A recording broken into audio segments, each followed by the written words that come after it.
Ассаламағалейкум. Қайырлы күн, құрметті көрермендер. Дендеріңізге саулық, бастарыңызға амандық тілейміз. Сіздер мен ауыл тынысы арнасы. Бүгін күн сәрсенбі, 11 ақпан 2026 жыл. Кешкілік уақыт. Ауыл тынысы арнасы, шүкір Алла, аманбыз. Жақсымыз. Бір Алланың арқасында аман есен жүріп жатырмыз. Біраз күн видео шықпай қалды. Айып етпеңіздер. Үйдегі шаруашылық, тіршілік, кейде адамның қол өзі мұрша болмай кетеді қой. Өткенде айтқан үйдегі біраз ремонт жұмыстары әлі жалғасып жатыр. Дүние боқ деген бітпейтін нәрсе ғой. Бір нәрсені қопсып шығарсақ, бір нәрсені қопсып шығарсақ, ол қопси береді. Сонымен оның шыңына жетем дегенше жай ғана ауызбен айтамыз, мына жерді ғана бір реттей қойыш, түзей қойыш деп. Оны бастап кеткеннен кейін жақсы қып шығарғанын қалайсың. Сонымен әйтеуір бір кішкене бір бөлмеге істейік қойық деген нәрсеміз ұзарып кетті. Жаңа айтпақшы, бір нәрсеге тисе кетсек, ол нәрсе қопси береді, шыға береді, бітпейтін нәрсе. Ол ауыл болғаннан кейін, жер үй болғаннан кейін, тіршілік болғаннан кейін, ол қалыпты жағдай солай болады қой. Сол нәрсемен шұғылданып қол тимей кетті. Одан кейін өткен осы дүйсенбі күні 2 күн бұрын ауылға ауыз ашар бердік. Сонда біраз шапқылап қалдық, мешітте өткіздік. Сонымен кішкене қол тимей қалды. Енді оған реніш етпеңіздер, не боп қалды деп, бірдеме боп қалды ма деп көп бауырларым ылғи шығып хабарласады, сұрап жатады, не боп қалдыңыздар, шықпай жатсыздар деп. Рахмет, Алла разы болсын. Алла разы болсын іздеп атқандарыңызға. Кеше Атыраудан бір ағам хабарласып, не боп қалды, тиістік па деп жатыр. Рахмет көп. Үйдегі жағдай бір алып кетердей, ауыз толтырып айтатындай бір жаңалықтар іштеме жоқ. Кеше алай дүлейік. Кеше осы уақытта ма видео түсіре қойыш деп шығуын шыққанмын. Алай дүлей боран болды кеше. Павлодар облысы, Қазақстанды білмеймін енді, Павлодар облысының трассасы жан-жақ жабылды. Жел, боран ұйтқып соқты ғой. Кей уақытта түк көрінбей кетті. Әсіресе ауылдың ішінде білінген жоқ аса. Жол, трасса дейді, біраз апаттарда болды ғой деймін енді. Машиналар соғысты, алды түк көрінбейді дейді. Солай бір боран болды кеше. Енді бүгінде соның суығы түсті, түнгілік суық болды. 24 градус аяз болды бүгін түнгілік.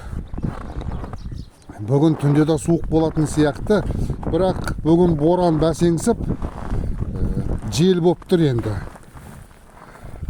Желге ұласып тұр. Енді наурыз айы солтүстік аймақтарда ақпан, наурыз айы осы қалыпты жағдай ғой, ол боран айлары болып есептелінеді. Нағыз қардың көп түсетін кездері боран, жел уақыты. Сондықтан сондай нәрсе ғой бұл да. Әр нәрсе қазір болып алғаны жақсы. Суығы да, бораны да, желі да қазір осы наурыз айында болып алса, ертең сәуір айында сонда суықтар болмас еді. Кей жылдары наурыз айы жылы болады да, содан кейін сәуір айында шөп қылтайып шығып қалған кезде боран болып кетеді, немесе суық түсіп кететін кездер болады. Шыққан шөп үсікке шалдығады. Ондай болған қажет емес енді. Сондықтан осы наурыз айында боранның да, желдің да, суықтың да болып алғаны абзал. Мына жерде бұқаларды кеп түсіріп тұрмын. Бұқаларды тапсырып жатқанымыз жоқ. әзірше ұстап тұрмыз. Ол тапсыратындай мүмкіншілік те болып жатқан жоқ. Қол тимей жатыр. Оның үстіне міне табиғат та осындай болып тұр. Бұқалар мына гранулды әкелгеннен бері, гранулды жақсы жегеннен кейін өзімізді біраз күндер ұстай тұрайықшы деп отырмыз енді. Тағы да біраз жөнделе түссін деп отырмыз. Өткенде білмеймін неге екенін арпаны жиі қоймады өздері. Сол кезде біраз күйлері түсіңкірек болғанның. Мына гранулды жақсы жеп атқаннан кейін біраз өзгеріс қайтадан келе жатқан сияқты. Сондықтан енді бір тағы да бір жарты айдай ұстай тұрамыз.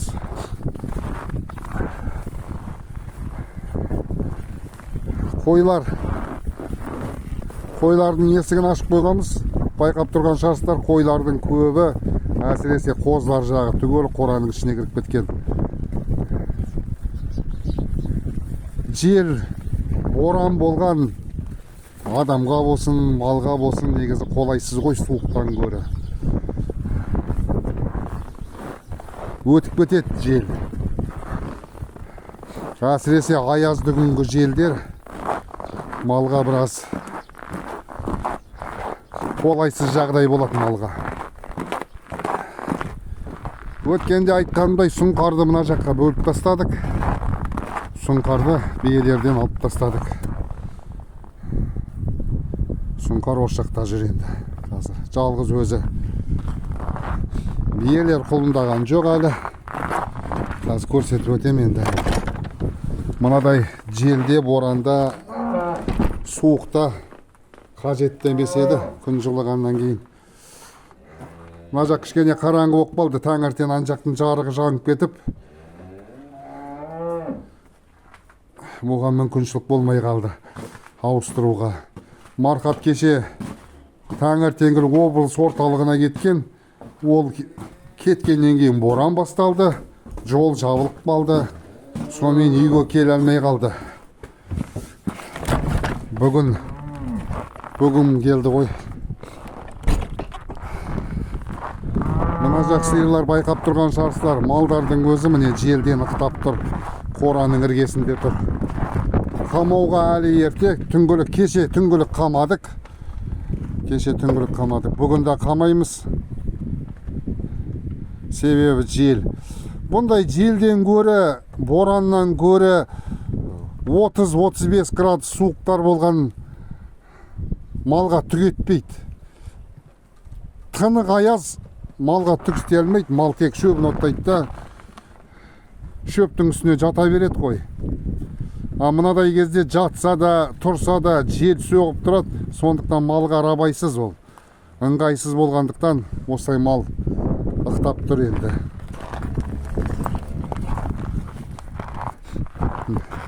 Мына жерден секіріп өтіп кетейінші малдарды аралап шығайын енді.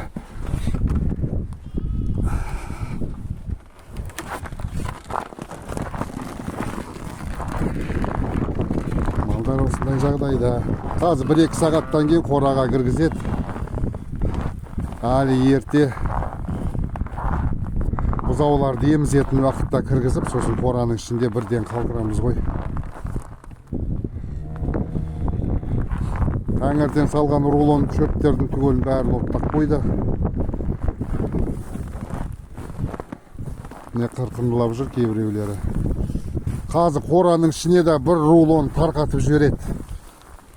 Жегендерінше жейді, жемегендерін астарына жылы жатады қой. Қораға кіргізбесе болмайды дәл мынадай кездері. Дәл көктем шығып тұрған кезде малдарды жүдетіп болғанда дұрыс емес. Мынау өздеріңіз білетін француз бұзаулады бұл. Міне бізде дала қояны көріп тұрған шығарсыздар. Үйдің сыртына шөпке дейін келеді. Міне.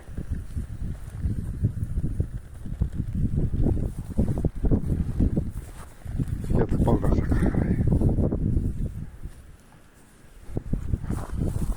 Өткенде түлкі жүргеннің ауылдың сыртында.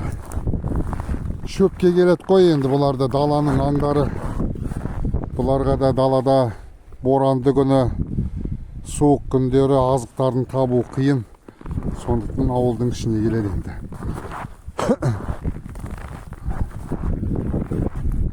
Қасқыр бар ма деп сұрайды.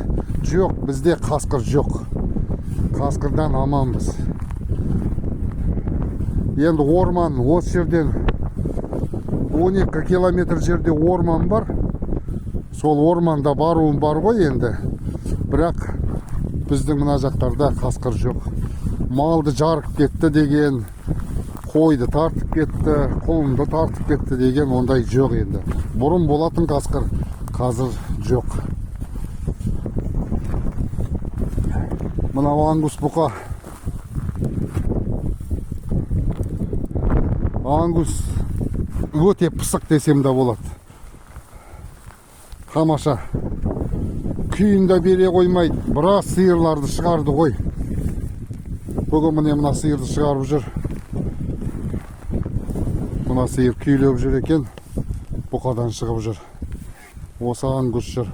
Ангус тауып алады әйтеуір. Күйлеп жүрген малды осы бұқа тауып алады. Мына бұқа да әулиекөл да жақсы, жаман емес. Бірақ бұл дал ангуста емес. Әлде бұл жастау болғаннан кейін бе? Бұнда күйі күндікке жүгірет. Енді оттап атыр ғой. Азықтанып атыр. Екі бұқа да жаман емес, шүкір Алла.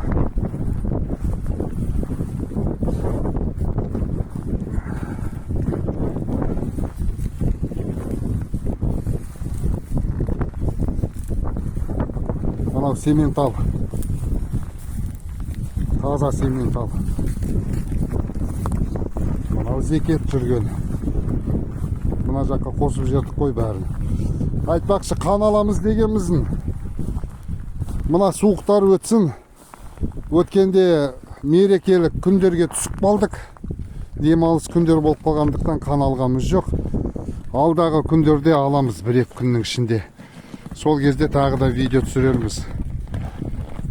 Малдың қаны туралы алып атқанымызды. Бұрселезге қарсы алынады ғой енді қан. Осындай жағдайда малдар енді. Жаман емес, шүкір Алла. Осындай күймен көктемнен шығып кетсек, тамаша. Бір 5 сиыр ғой деймін. 5 сиыр қалды. Бұзауламаған. Одан кейін бір 3-4 ма 4 ма қысыр бар екен. Бір 2 ма әлде, 2 қысыр сиыр, 5 бұзауламаған сиыр. Міне мына бір сиыр бұзаулаған жоқ әлі. Ана жақта бір қара ангустыр сиыр. Ең ана шетте. Сол бұзаулаған жоқ. Одан кейін мына сиыр бұзаулаған жоқ. Мына сиырды білесіздер сіздер. Бір жылы YouTube'да осы сиырды сатып алып кеп, үйге әкелген кезде көрсеттім. Сол сиыр. Бұл сауынды сиыр негізінде. Осы бұзаулаған жоқ әлі. Мына сиыр бұзаулаған жоқ әлі. Содан кейін мына жерде бір дөне жүн тұр. Міне мынау. Осындай бір 5 сиыр бұзаулаған жоқ. Оның ар жағында міне бір сиыр тұр. 5-ші осы міне. Қалғаны бұзаулап болды енді.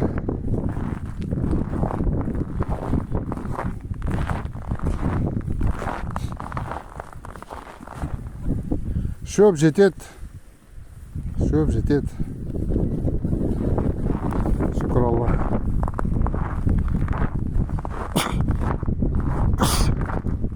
Бір өтірік жоқ екен, шүкіріп атырмын.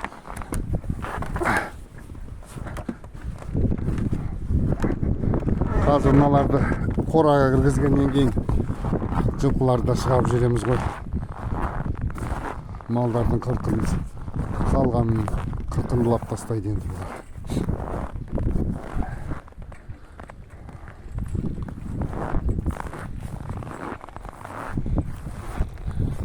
Күйлері түскен жоқ. Қарындар үлкейген сайын үстері жіңішкеріп, бір мал жүдек болған малдар сияқты болып жүр жылқылар. Жоқ, негізі күйлері түскен жоқ. Сол қалыпты ұстап жүр күйлері. Желдің өтіне мыналар да ықтап тұр.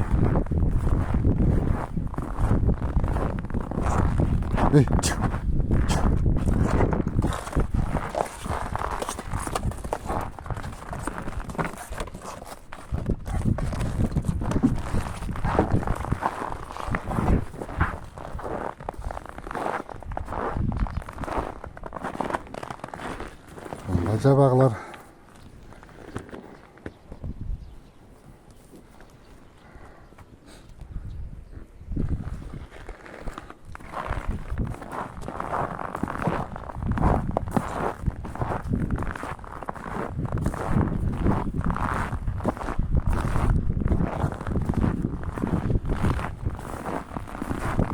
Мына жердегі шөп бітті. Бір екі рулондай ғана шөп қалды енді бұлар. Сауынды сиырлардың. Қалғаны түгел жеп қойды бұлар. Мына байтал. Байталда ғана желін жоқ. Қалған төртеуінде де желін түсірген ғой. Мына байтал ғана байтал, енді байтал болғаннан кейін кештеу құлындау керек. Мынау сыйлық.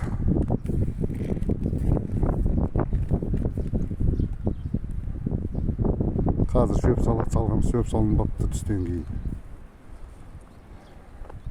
Мынаның ішіне кіріп жатады қой. Ыққа.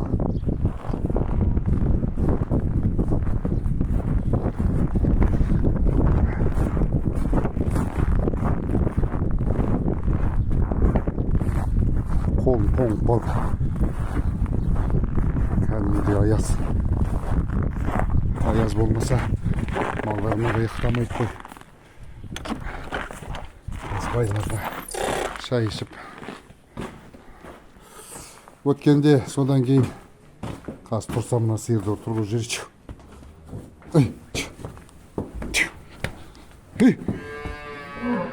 Тем алып жатыр, тұрғысы келмей тұр. Мынадай бір қызыл сиыр бұзаулаған. Бұл патсош жүрген. Бұзауы еміп жүретін жылда. Биыл бұны сауынға кіргіздік. Сонша қырып сүт бермейді, бір 12-13 литрдай сүті бар, тәулігіне беретін күндік нормасы, мөлшері 12-13 литр, бірақ сүті майлылығы көп. Өткен бір видеода бір бауырым айтқанның дұрыс айтады. 80 литрдай сүт алады екенсіздер, 4 килограмм ба май түсет дедіңіздер, аздау екен деп. Иә, дұрыс айтады.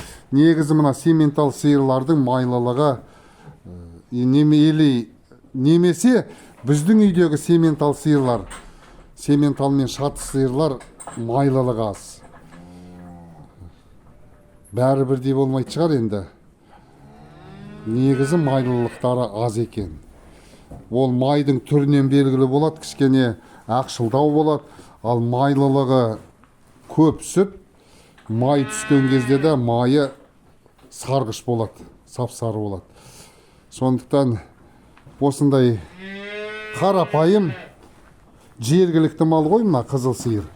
Соны кіргіздік, сауынды, бұны үйретіп алдық. Бірден үйренді, сауынға бірден үйреніп кетті ғой.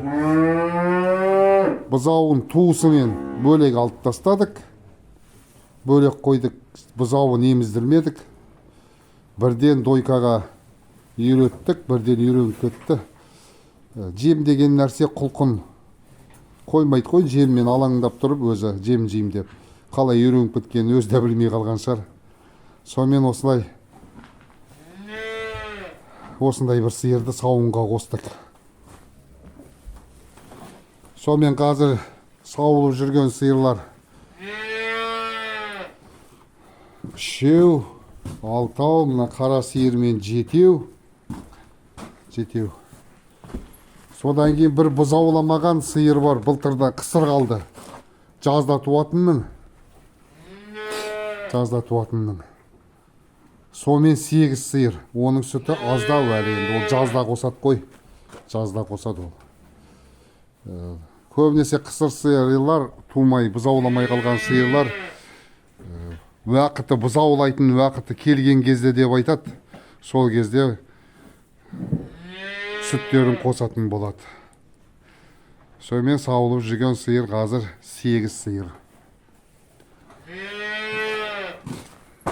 Мына жерде көрсетсем мынау сол жаңағы жатқан қызыл сиырдың төлі. Қызыл бұзау міне өз сияқты. Жанында қараңғы енді. Ақбас екі құнажынның төлі бар. Олар кішірек, мына жаққа қосқамыз жоқ әлі. Осы жақта жүреді. Сондай жағдай біздегі. Аусыл ауруынан шүкір Алла. Аманбыз. Маңайда көрші ауылдарда аман десем болады. Одан кейін бір айта кететін нәрсе, енді мен өз басым осы аусыл ауруынан қорқып жүргем жоқ. Оған себеп болған, енді ол бірінші Алладан ғой, әр нәрсе бірінші бір Алла. Одан кейін екінші себеп болған, өткенде Түркістан облысынан бір бауырым хабарласты. Ол бауырым телефон шалғанның, мен бір жұмыс істеп атқам, бауырым кейін хабарласам уақытым болмай жатыр дегендей қылғанның. Ол бауырым аға айтып салайшы, мен бір нәрсе, бір ақпарат айтайын деп едім сізге деп. Алла разы болсын бауырыма сол.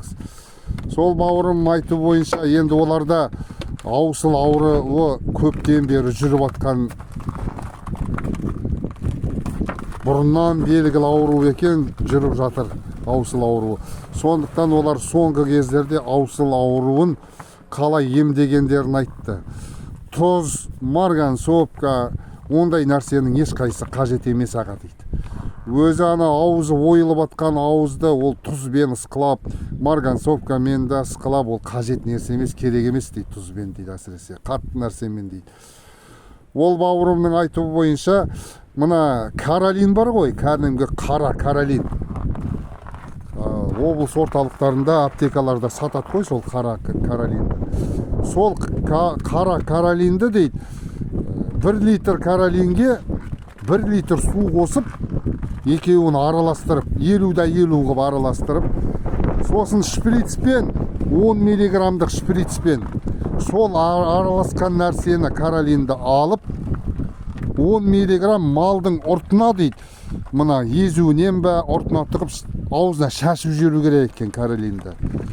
Мал қиналмай ауруды тез жазылып кетеді дейді, аурудан. Жақсы көтереді дейді. Ол бауырымның айтуы бойынша, мына аусыл ауруы енді ауамен жұққаннан кейін ол вирусты, жұқпалы вирусты ауру болғандықтан каролиннен қорқатын сияқты дейді.